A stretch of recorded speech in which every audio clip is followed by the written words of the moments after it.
Good morning. We are extremely pleased that you are here.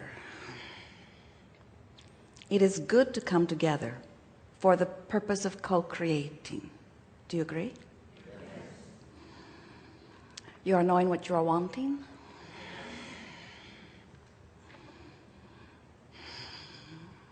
Sometimes more poignantly than others. And you are, of course, adoring the contrast of your time and place.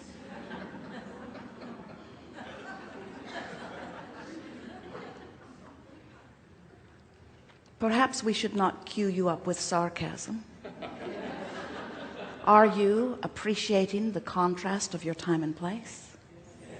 Do you like how it stimulates you? Do you like how it makes you feel more alive? Do you like how it causes you to focus with more determination? Do you like coming into your own personal awareness of your own personal power? Do you like coming to the realization that issues of the masses are not of concern to you because you are the creator of your own reality? Do you like recognizing that there is a showering of well-being upon all, and those who have learned to allow it prosper, while those who have not learned, no matter what, can't? That it is the vibrational offering and therefore the personal mindset that puts you in a place of openly receiving the abundance that is flowing or not? You like feeling your own personal power? You like remembering that you are an extension of source? You like remembering that you have come with great reason and value? You like remembering that you never said, get it all worked out, and once you all work it out for me, then and only then will I relax? Do you remember saying, it's not anyone's job to feather my nest, to work it out? It's my job to come forth and enjoy, not just accept, enjoy, adore the contrast that stimulates me, meaning you in your leading edge perspective, to new, clear wanting. These are the most powerful of times that have ever been experienced by those who are focused in physical form. Here you are in an environment that is causing you to personally focus your desires.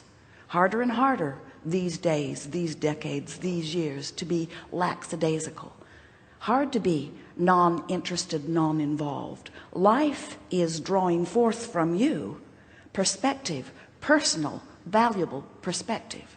And when it does, and when you line up with that perspective, you thrive and live life in more abundance and more exhilaration than you ever could in times of sameness, or in times of less interest, or in times of less contrast, or in times of less specific focus of desire by you. So we are eager to participate with you in this environment of exaggerated focused energy. A vortex has opened, the energy that creates worlds flows through it, and you can be or do or have anything that you choose as you ride the current of this fast moving energy. But you got to sync up with it. You can't stand in the ranks of those who want to define right and wrong and good and bad, who stand in their righteous attitude pushing against what they deem to be bad or wrong and thrive. You can't do that, because in the moment that you ferret out anything from your environment and use it as your excuse to push hard against the others, even if you're sure they're wrong, even if all the polls say that they are wrong, even if most everybody knows that there is something wrong, as you stand in that attitude of there's been wrong stuff done and push against it, you put up your umbrella that shades you from the showering abundance that is coming forth in more extraordinary measure than we've ever seen before. This is the time when thriving can be at its best if you tune in to the vibration of thriving. So we are eager to talk with you about anything that is important to you. There is nothing off limits.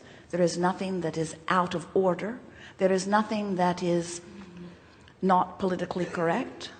There is nothing that is not spiritually correct. There is only that which is important to you. You will notice a wonderful unfolding.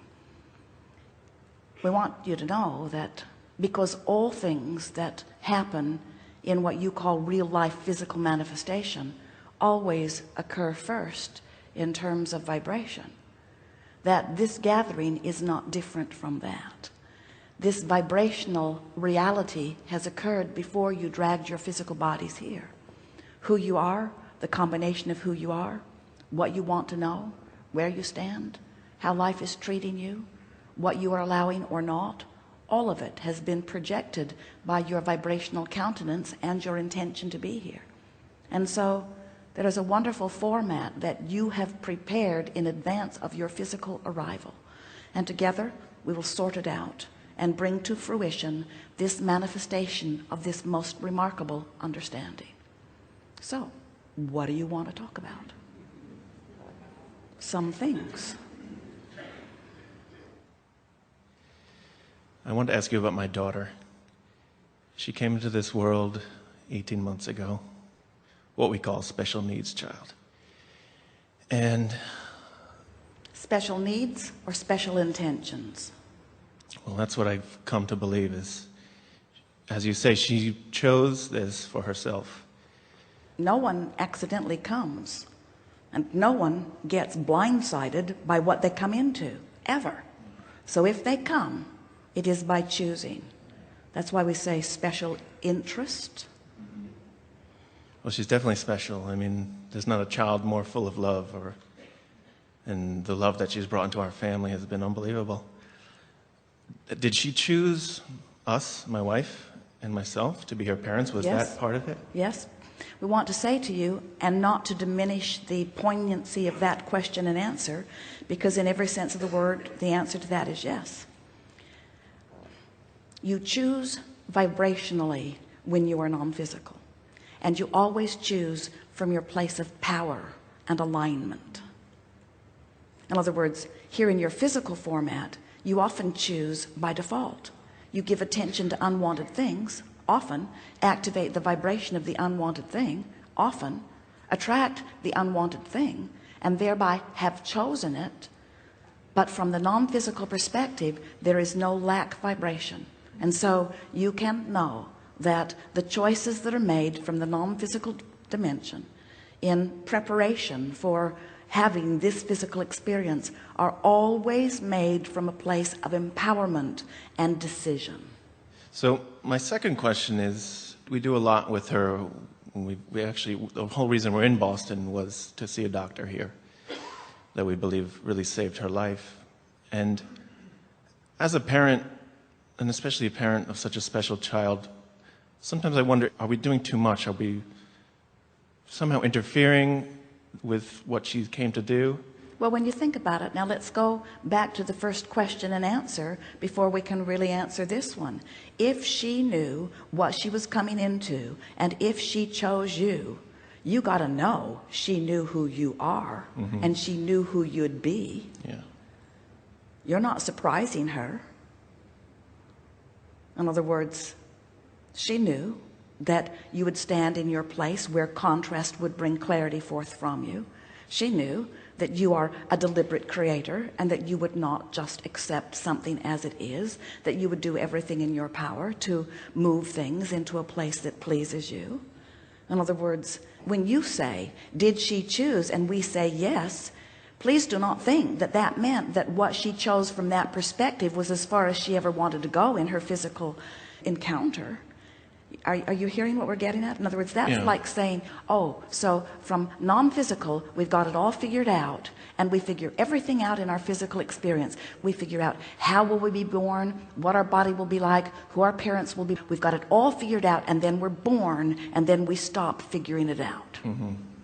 We say, of course you don't stop figuring it out. You just had that figured out, and now you're figuring this out. And what you're figuring out, you only have to ask your question, could we do less and feel good? We don't think so. And so if what you are doing feels like the right thing to do, then you're in alignment and it is the right thing to do. Well, that's what I sometimes struggle with, is lining up with what we're doing and being 100% behind it, whether it's giving her medications that make her drowsy and not vibrant, or it's taking her to an acupuncturist or a chiropractor, things like that. Well, define for us the specifics of what's going on. As far as her condition, she was born with a metabolic disorder, which affects her energy level. Her cells cannot produce energy the way that a normal, quote-unquote, normal body would. She can't digest sugar, so she's on a very high-fat diet, and she gets her energy production through digesting fats. And so, as she developed... What about sugar that is natural? Yeah, she can have apples and fruit. We give her fruit and things like that. There's certain things she can eat. So maybe she has come to say, you all have been poisoning yourself. I have oriented myself in a different way. I will show you the way. All right. Yeah. It's possible. It's not just possible, it is. Yeah, well, I mean, she has changed our lives in ways for the positive that I never could have imagined having a child would bring, and brought us experiences that... When you talk about energy and you talk about cellular, Yeah. I want to say to you that the trillions of cells in your physical body are intelligence that, as far as your mindset has come, you haven't begun to measure. In other words, the intelligence of your cells is remarkable. So when you couple the intelligence of the cells in the body of your baby and the non-physical energy that surrounds that, now let's talk about a different energy, or energy in a different way than you mean it. Let's talk about alignment, because when there is alignment, a physical apparatus is able to adapt and figure out. And we think it is not just sort of, we think it is a wonderful thing that more and more energies are coming forth into physical bodies, orienting you in different directions regarding all kinds of things. So it's like almost everyone who's born, the majority, are born into an environment that says we've got it all figured out and it's our job to help you adapt to what we've got going on. More and more consciousness is coming forth that says you've got it figured out your way, and some of it works for you and some of it doesn't. I come forth as a different energy with a different determination to help you reorient into the basics of joyous survival. In other words, this subject of food in your world, and particularly in your nation, is every day getting further from what is of advantage to you as you move from what is received easily by your body into what your body has to deal with or contend with. In other words, when you feed a substance to your body that your body cannot naturally assimilate, your body, your flexible, resilient body, will figure out what to do about it. But as it's figuring out what to do about it, addictions are born within you, cravings are born within you. It's a constant balancing act that is happening within you. In other words, your bodies are working 100 times harder at digesting what you're feeding it than they should have to. And in the whole process of that, you are not only utilizing energy that could be utilized in other ways, but you are, without knowing it, on cellular levels, increasing cravings for things that your body really doesn't want. It works like this. You give your body something, you eat an apple, your body knows what to do with it. You eat a Twinkie or something that has been manufactured and full of chemicals and artificial whatever, your body will deal with it, but in the dealing with it, it works 100 times harder, and in that overdrive that it goes into, it sets up a response to food that you translate into craving.